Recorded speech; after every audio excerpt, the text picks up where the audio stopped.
That's in there good. This may have a little fuel filter on top as well. It's starting to come out now.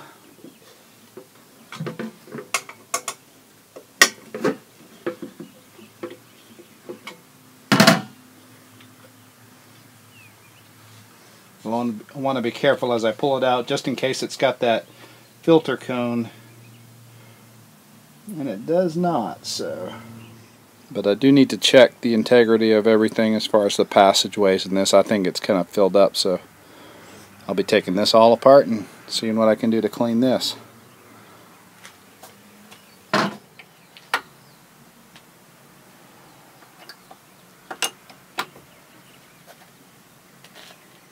And it's pretty full of crud. I don't think there's an opening through here, just barely, so I'm going to blow this out. I mean, look at all that varnish stuff there.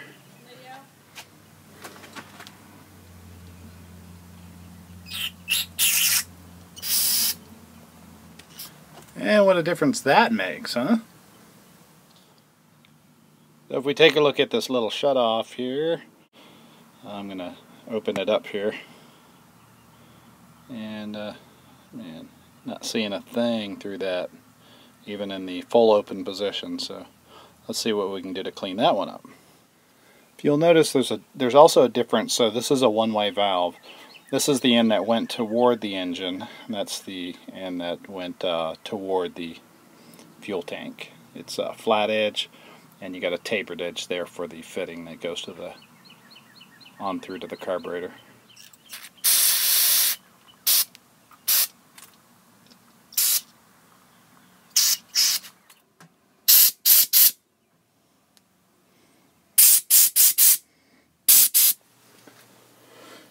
Alright, to get ready for cleaning out the inside of the gas tank, I got to get these fittings back on so I can stop the flow of the mineral spirits that I'm going to use to clean out this tank.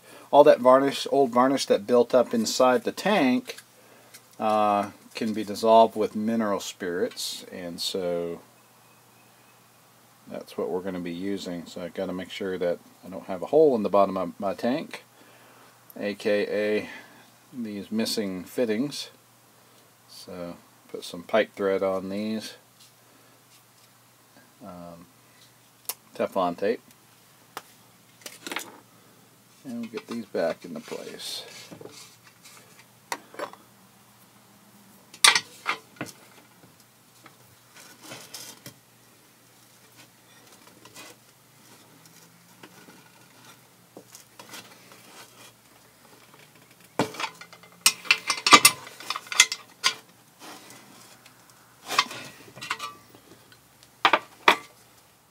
Now on the shutoff, there's two different sides to this, if you can see that. This side has a very flat edge to it. That's the part that's going to go threaded into the nut that's there. The other one is more of a tapered edge, and that's where the little gas line fitting will connect to that goes to the carburetor. So be aware of that. Once you get it to overlap, then you can start kind of pulling and stretching, but keep it away from any mating surfaces. Keep it back on the threads.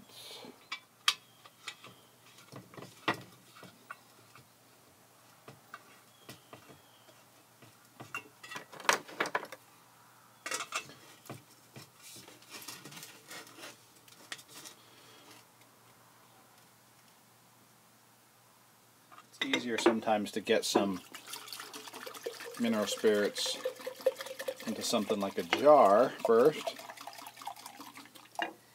and then use that in a funnel to go in.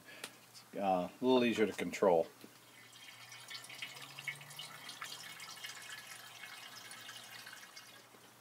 Alright, now for the magical ingredient, some nuts and bolts.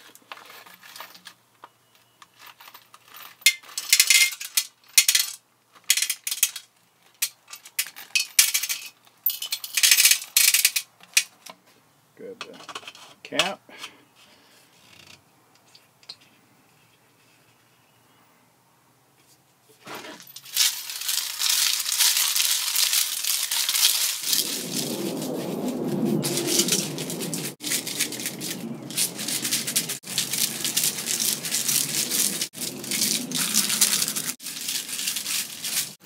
secret in life, never take yourself too serious.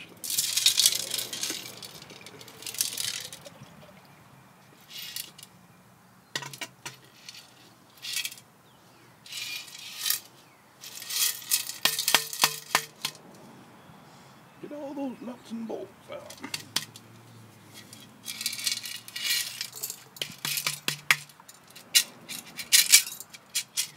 Now it's a beautiful day, so we're going to let this dry outside. Just let that set in the outside, and that mineral spirits will evaporate pretty quickly there. So I've got this tank all clean inside and out. Everything came out nice and clean. From what I could tell, all that varnish is gone now. And so I'm going to go ahead and put this on top of here, back on top of the head of the outboard. Get some screws going there, and it'll get the pull start assembly back on there. So what I did with the gas cap too, it was really pitted around the edges, and it's really still pitted, and I should replace this, and I may eventually, I don't know, I can still get a good seal on this.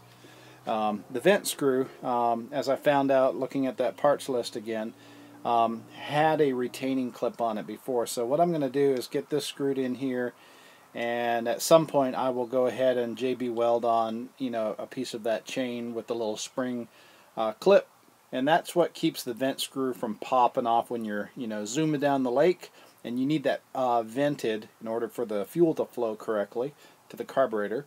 But again, as I was worried before, this thing, I was worried this thing would fall off and pop off and fall into the lake. So I took and sanded down the pitted edge of this just to give a better flat spot on this.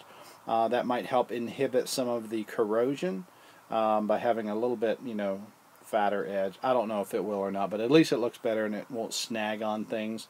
So that's that. I'm going to go ahead and get this bolted on, and then get the pull starter reassembled on top. And then the last thing to do on this engine will be waiting on that float, so that I can finish rebuilding the carb and get it back on and start it up.